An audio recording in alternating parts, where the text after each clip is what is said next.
Ang mundo ng musika ay madalas na puno ng drama, pinapagana ng mga banggaan ng mga idea at struggles, at hindi pagkakasundo sa pananaw sa sining. Kamakailan, isang bagyo ang umihip sa eksena ng musika sa Pilipinas, nakasentro sa alamat na banda ng rock na Orient Pearl. Ang pinagmumulan ng kontrobersya ay ang muling paglabas ng banda na may bagong bokalista, si Nady Makulangan, isang hakbang na nagdulot ng matinding pagtatalo sa orihinal na bokalista, si Noldy Padilla. Si Padilla, isang founding member ng Orient Pearl at isang mahahalagang tao sa tagumpay nito, ay nagpahayag ng kanyang matinding pagtutol sa muling paglabas ng banda, na nagsasabing ang bagong line-up ay ninakaw ang pangalan at pamana ng banda nang walang wastong pahintulot o pagkilala. Naniniwala siyang ang muling paglabas na banda ay isang pekeng imitasyon ng orihinal na Orient Pearl, binibigyang diin ang kanyang pagmamay-ari sa pangalan ng banda at ang pangmatagalang pamana na kanilang itinatag. Ang panghihinayang ni Padilla ay nagmumula sa isang nakikita niyang kawalan ng paggalang sa kasaysayan ng banda. Sinasabi niyang hindi siya kinonsulto tungkol sa muling paglabas, na nagsasabi na ang bassist ng banda, na siyang promoter din para sa bagong line-up, ay basta na lang nag-inform sa kanya tungkol sa desisyon.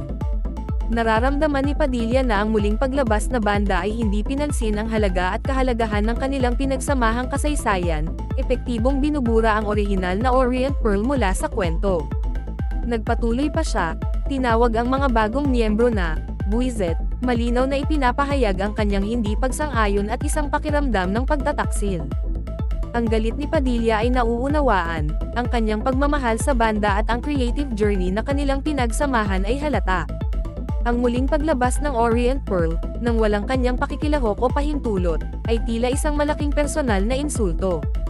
Ang tensyon sa paligid ng muling paglabas ay nagdulot ng haka-haka tungkol sa legal na aksyon.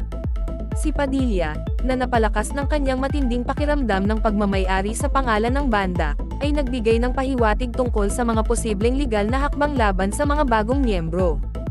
Ipinapahayag niya ang kanyang pagmamay-ari sa pangalan ng Orient Pearl, binibigyang diin ang kwento ng pinagmulan ng banda, na nagsimula noong 1992 nang siya, kasama ang orihinal na drummer na si Richie Raimundo at bassist na si Jex Padilla Lacap, ay unang nagbuo ng banda. Ang kasalukuyang line-up, na pinamumunuan ng bagong bokalista na si Nady Makulangan, ay may bagong gitarista, si Leo Awatin. Malakas na hinamon ni Padilla ang pag-angkin ni Awatin na siya ay isang founder ng banda, na nagsasabing siya ay simpleng unang miyembrong kinuha ni Padilla pagkatapos ng unang tatlo.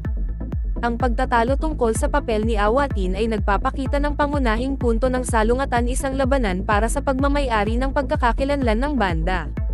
Ang salungatan na ito ay nagtataas ng mahahalagang tanong tungkol sa pamana ng mga banda at ang karapatan ng mga orihinal na miyembro nito. Ang orihinal na line-up ba ay nagtataglay ng eksklusibong karapatan sa pangalan ng banda, sa kabila ng pag-alis ng mga miyembro nito? Ang pamana ba ng isang banda ay maaaring ma-appropriate muli ng isang bagong henerasyon ng mga music hero? Ang talakayan ay komplikado, at ang resulta ay maaaring magtakda ng isang halimbawa para sa mga katulad na sitwasyon sa hinaharap. Habang ang hinaharap ng salungatan na ito ay nananatiling hindi tiyak, may mga liwanag ng pag-asa para sa pagkakasundo.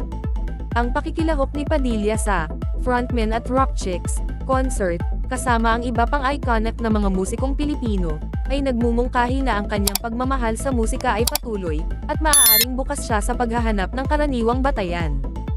Ang kamakailang matagumpay na muling pagsasama ng mga tanyag na banda tulad ng Eraserheads at River Maya ay nag-aalok ng isang liwanag ng pag-asa na marahil ang Orient Pearl ay makakahanap din ng isang paraan upang tulayin ang dibisyon at ipagdiwang ng magkasama ang kanilang pamana. Sa huli, ang resulta ng pagtatalong ito ay magiging isang patunay sa kapangyarihan ng komunikasyon, compromise, at ang pangmatagalang diwa ng pagkakapatiran na madalas na tumutukoy sa mundo ng musika.